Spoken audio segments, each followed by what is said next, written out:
Thank you, thank you, thank you, thank you, thank you, thank you, thank you, please, thank you so very much. Thank you, everyone. Thank you, everyone. Thank you. Okay, let's get to business. Let's get to business. All right.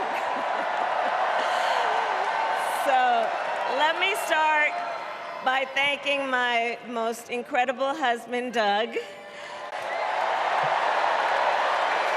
for being an incredible partner to me, an incredible father to Cole and Ella, and happy anniversary, Dougie. I love you so very much. To our President Joe Biden, when I think about the path that we have traveled together, Joe, I am filled with gratitude. Your record is extraordinary, as history will show, and your character is inspiring. And Doug and I love you and Jill and are forever thankful to you both.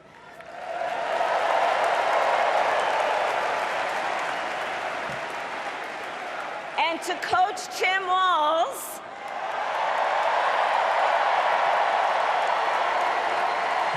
you are going to be an incredible vice president. And to the delegates and everyone who has put your faith in our campaign, your support is humbling. So, America, the path that led me here in recent weeks was no doubt unexpected. But I'm no stranger to unlikely journeys. So, my mother, our mother, Kamala Harris, had one of her own. And I miss her every day, and especially right now. And I know she's looking down, smiling. I know that. So my mother was 19 when she crossed the world alone, traveling from India to California with an unshakable dream to be the scientist who would cure breast cancer. When she finished school, she was supposed to return home to a traditional arranged marriage. But as fate would have it, she met my father, Donald Harris, a student from Jamaica. They fell in love and got married, and that act of self-determination made my sister Maya and me. Growing up, we moved a lot. I will always remember that big Mayflower truck packed with all our belongings, ready to go to Illinois, to Wisconsin, and wherever our parents' jobs took us. My early memories of our parents together are very joyful ones. A home filled with laughter and music, Aretha, Coltrane, and Miles.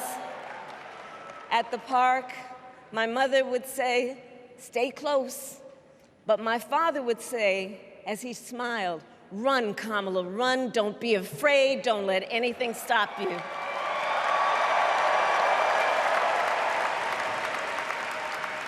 From my earliest years, he taught me to be fearless. But the harmony between my parents did not last.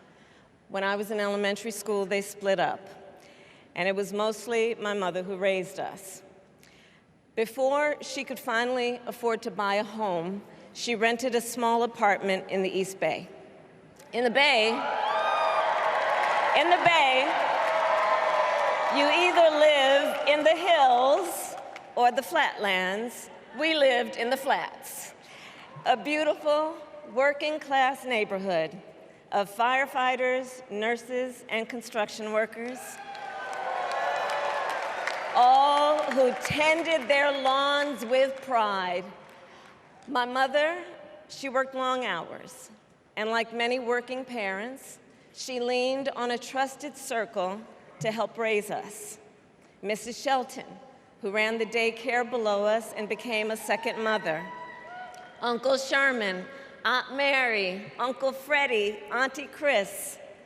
none of them family by blood, and all of them family by love.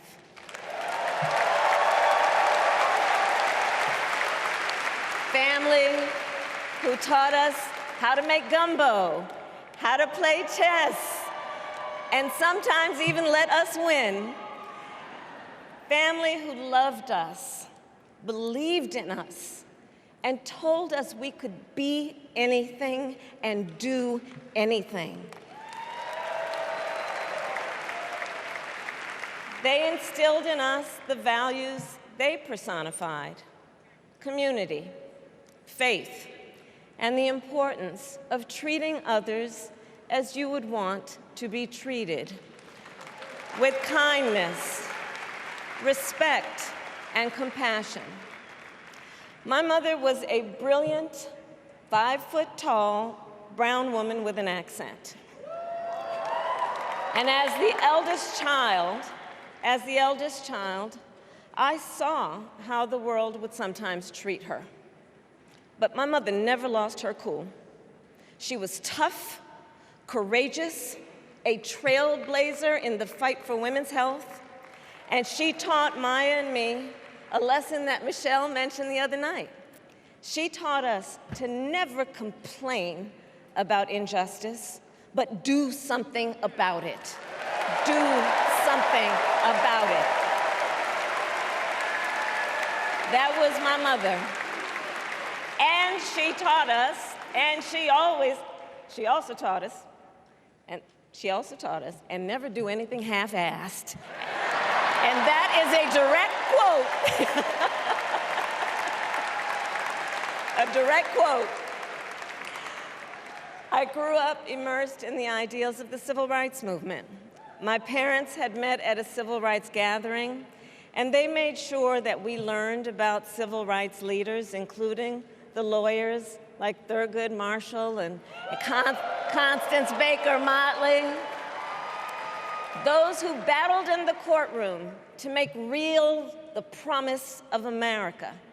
So at a young age, I decided I wanted to do that work. I wanted to be a lawyer. And when it came time to choose the type of law I would pursue, I reflected on a pivotal moment in my life. You see, when I was in high school, I started to notice something about my best friend, Wanda. She was sad at school, and there were times she didn't want to go home. So one day I asked if everything was all right, and she confided in me that she was being sexually abused by her stepfather. And I immediately told her she had to come stay with us, and she did. This is one of the reasons I became a prosecutor, to protect people like Wanda, because I believe everyone has a right to safety, to dignity, and to justice.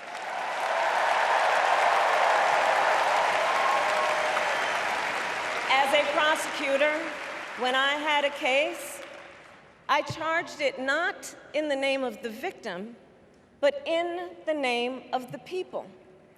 For a simple reason. In our system of justice, a harm against any one of us is a harm against all of us.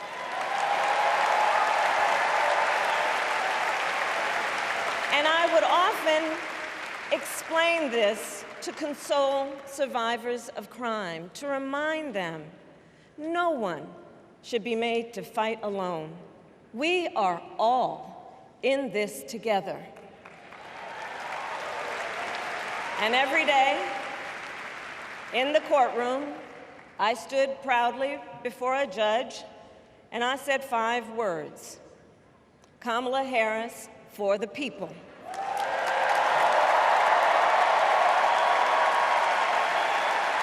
And to be clear, my entire career, I've only had one client, the people. And so, on behalf of the people, on behalf of every American, regardless of party, race, gender, or the language your grandmother speaks, on behalf of my mother and everyone who has ever set out on their own unlikely journey, on behalf of Americans like the people I grew up with, people who work hard, chase their dreams, and look out for one another, on behalf of everyone whose story could only be written in the greatest nation on earth, I accept your nomination to be President of the United States of America.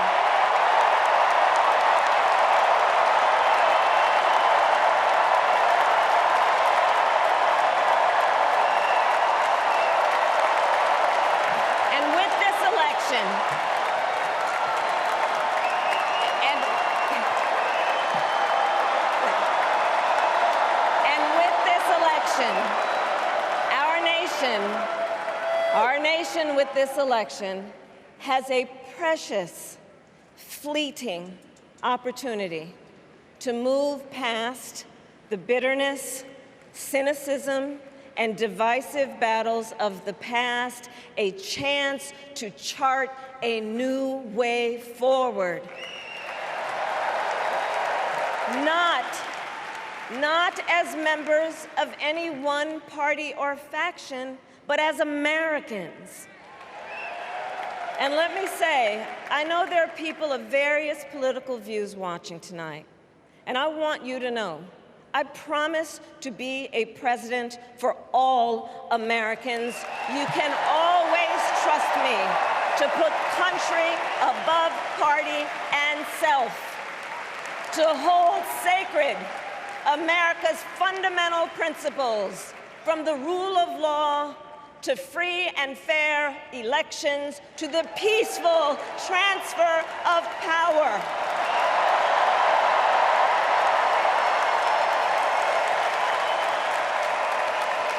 I will be a president who unites us around our highest aspirations, a president who leads and listens, who is realistic, practical, and has common sense, and always fights for the American people.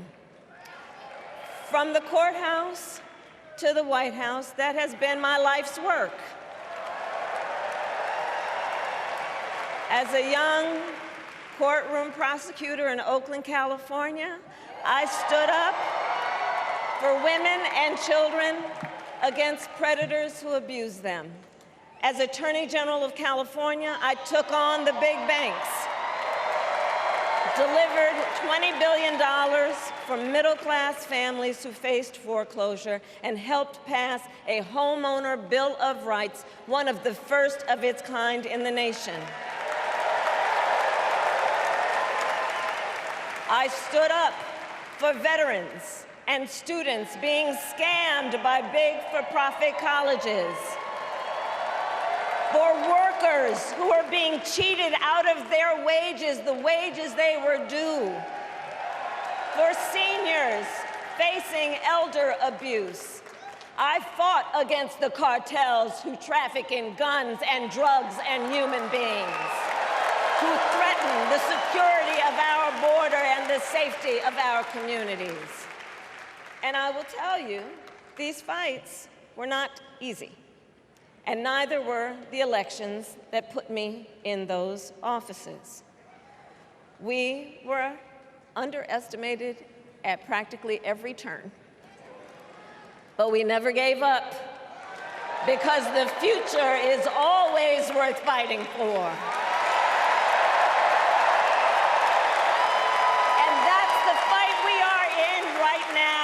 A fight for America's future.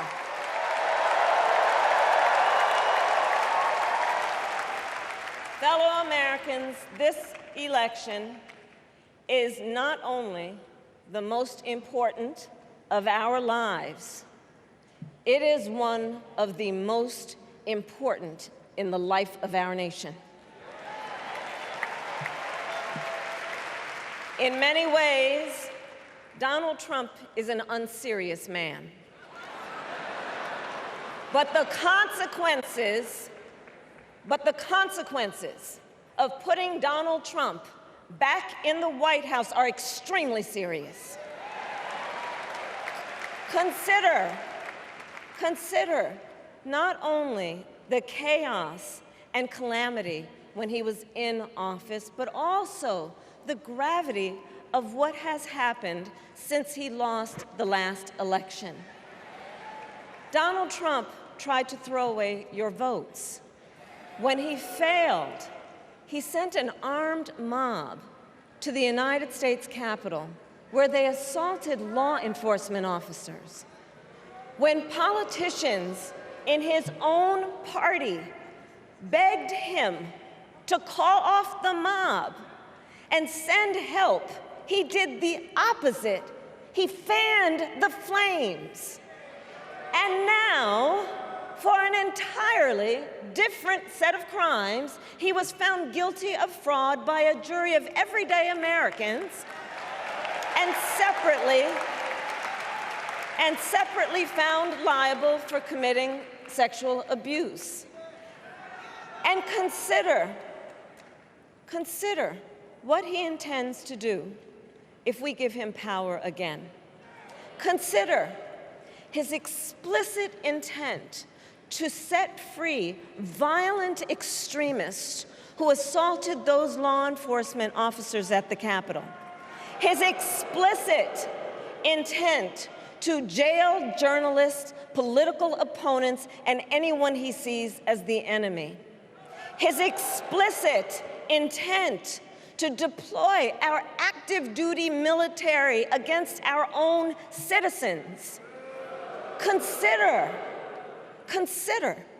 the power he will have, especially after the United States Supreme Court just ruled that he would be immune from criminal prosecution.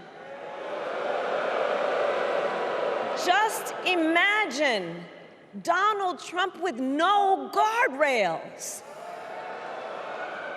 and how he would use the immense powers of the presidency of the United States, not to improve your life, not to strengthen our national security, but to serve the only client he has ever had, himself.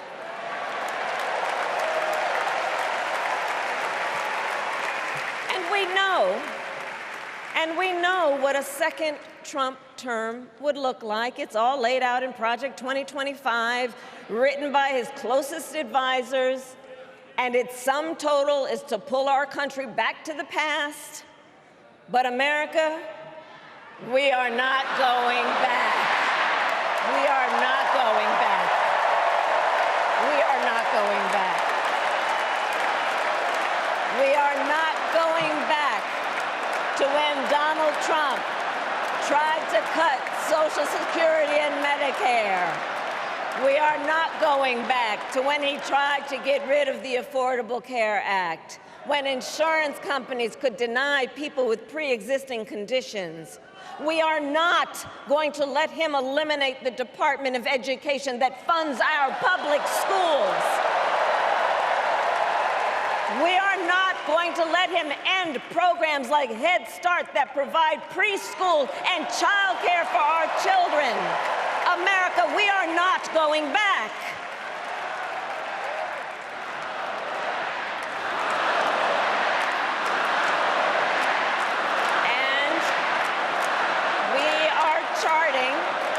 And we are charting a new way forward. To a future with a strong and growing middle class, because we know a strong middle class has always been critical to America's success. And building that middle class will be a defining goal of my presidency.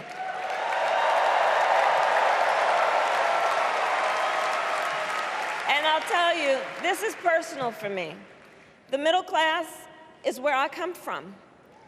My mother kept a strict budget. We lived within our means, yet we wanted for little. And she expected us to make the most of the opportunities that were available to us and to be grateful for them. Because, as she taught us, opportunity is not available to everyone. That's why we will create what I call an opportunity economy where everyone has the chance to compete and a chance to succeed. Whether you live in a rural area, small town, or big city. And as president, I will bring together labor and workers and small business owners and entrepreneurs and American companies to create jobs, to grow our economy, and to lower the cost of everyday needs like health care and housing and groceries. We will provide access to capital for small business owners and entrepreneurs and founders. And we will end America's housing shortage and protect Social Security and Medicare. Now compare that to Donald Trump, because I think everyone here knows he doesn't actually fight for the middle class. He doesn't actually fight for the middle class. Instead, he fights for himself and his billionaire friends. And he will give them another round of tax breaks that will add up to $5 trillion to the national debt. And all the while, he intends to enact what in effect is a national sales tax, call it a Trump tax, that would raise prices on middle-class families by almost $4,000 a year. Well, instead of a Trump tax hike, we will pass a middle-class tax cut that will benefit more than 100 million Americans.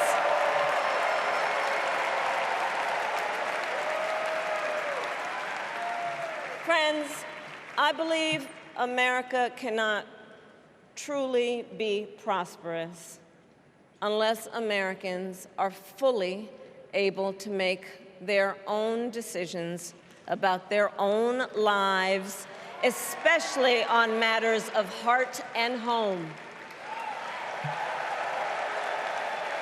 But tonight, in America, too many women are not able to make those decisions. And let's be clear about how we got here. Donald Trump handpicked members of the United States Supreme Court to take away reproductive freedom. And now he brags about it. In his words, quote, "I did it and I'm proud to have done it," end quote. Well, I'll tell you, over the past 2 years, I've traveled across our country, and women have told me their stories. Husbands and fathers have shared theirs. Stories of women miscarrying in a parking lot, developing sepsis, losing the ability to ever again have children, all because doctors are afraid they may go to jail for caring for their patients. Couples just trying to grow their family, cut off in the middle of IVF treatments. Children who have survived sexual assault, potentially being forced to carry a pregnancy to term. This is what's happening in our country because of Donald Trump. And understand, he is not done. As a part of his agenda, he and his allies would limit access to birth control, ban medication abortion, and enact a nationwide abortion ban with or without Congress. And get this, he plans to create a national anti-abortion coordinator and force states to report on women's miscarriages and abortions. Simply put, they are out of their minds.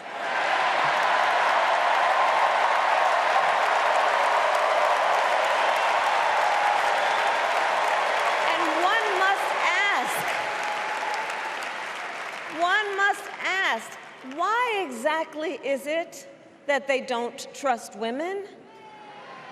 Well, we trust women. We trust women. And when Congress passes a bill to restore reproductive freedom, as President of the United States, I will proudly sign it into law.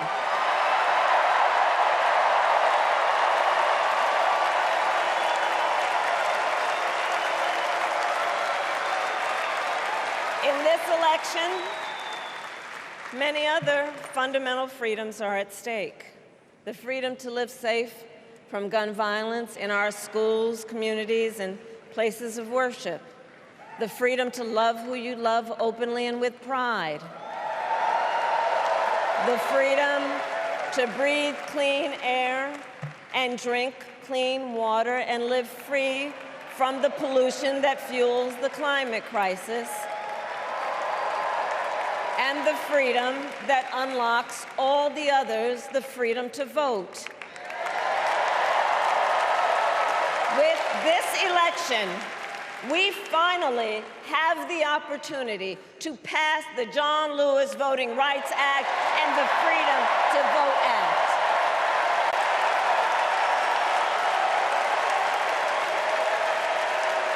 And let me be clear, after decades in law enforcement, I know the importance of safety and security, especially at our border. Last year, Joe and I brought together Democrats and conservative Republicans to write the strongest border bill in decades. The Border Patrol endorsed it. But Donald Trump believes a border deal would hurt his campaign. So he ordered his allies in Congress to kill the deal. Well, I refuse to play politics with our security. And here is my pledge to you. As president, I will bring back the bipartisan border security bill that he killed, and I will sign it into law. I know we can live up to our proud heritage as a nation of immigrants and reform our broken immigration system. We can create an earned pathway to citizenship and secure our border.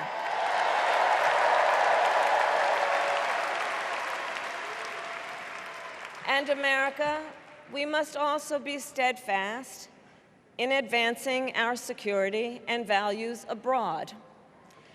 As Vice President, I have confronted threats to our security, negotiated with foreign leaders, strengthened our alliances, and engaged with our brave troops overseas. As Commander-in-Chief, I will ensure America always has the strongest, most lethal fighting force in the world. And I will fulfill our sacred obligation to care for our troops and their families, and I will always honor and never disparage their service and their sacrifice.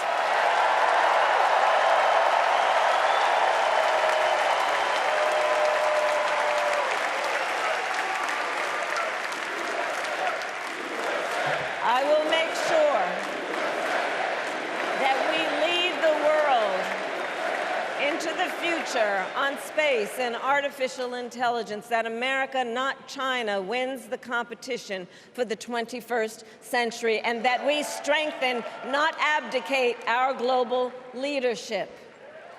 Trump, on the other hand, threatened to abandon NATO. He encouraged Putin to invade our allies, said Russia could, quote, do whatever the hell they want. 5 days before Russia attacked Ukraine, I met with President Zelensky to warn him about Russia's plan to invade. I helped mobilize a global response, over 50 countries, to defend against Putin's aggression. And as president, I will stand strong with Ukraine and our NATO allies.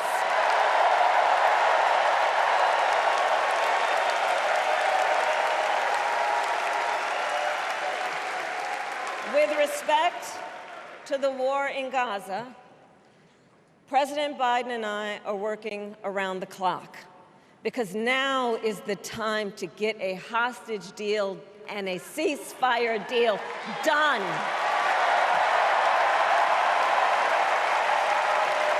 And let me be clear, I will always stand up for Israel's right to defend itself, and I will always ensure Israel has the ability to defend itself, because the people of Israel must never again face the horror that a terrorist organization called Hamas caused on October 7, including unspeakable sexual violence and the massacre of young people at a music festival. At the same time, what has happened in Gaza over the past 10 months is devastating. So many innocent lives lost. Desperate, hungry people fleeing for safety over and over again. The scale of suffering is heartbreaking. President Biden and I are working to end this war such that Israel is secure, the hostages are released, the suffering in Gaza ends, and the Palestinian people can realize their right to dignity, security, freedom, and self-determination.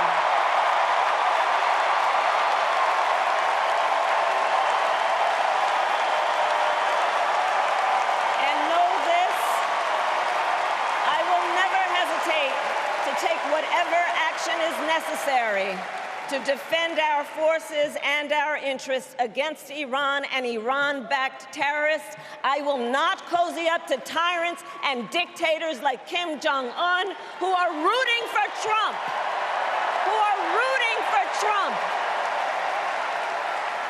Because, you know, they know he is easy to manipulate with flattery and favors.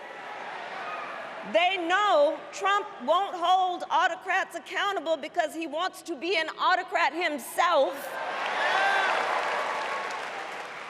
And as president, I will never waver in defense of America's security and ideals, because in the enduring struggle between democracy and tyranny, I know where I stand and I know where the United States belongs.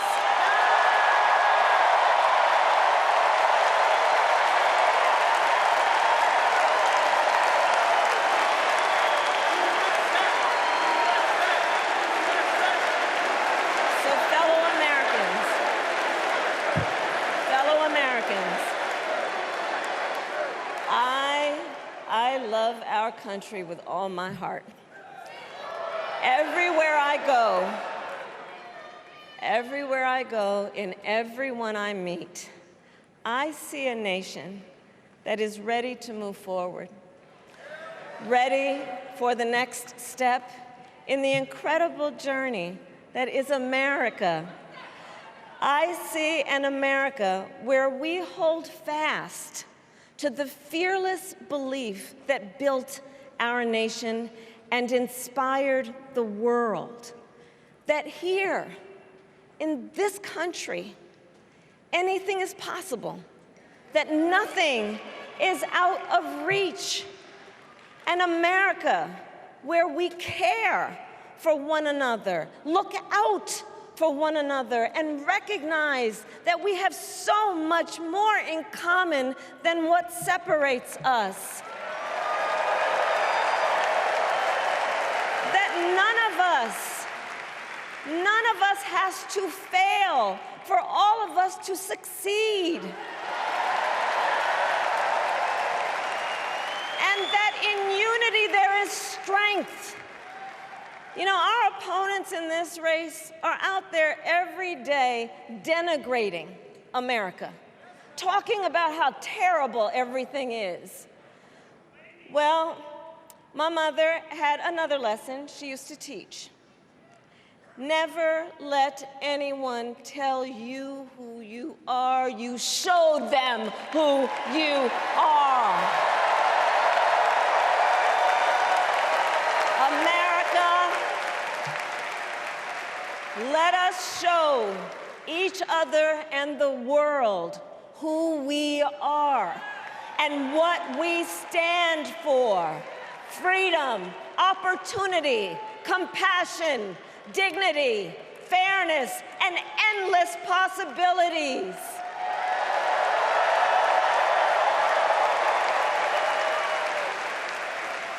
We are the heirs to the greatest democracy in the history of the world.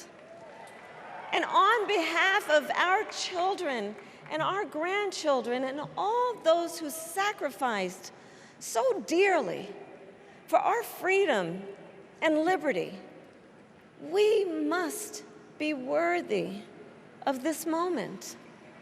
It is now our turn to do what generations before us have done, guided by optimism and faith, to fight for this country we love, to fight for the ideals we cherish, and to uphold the awesome responsibility that comes with the greatest privilege on earth, the privilege and pride of being an American.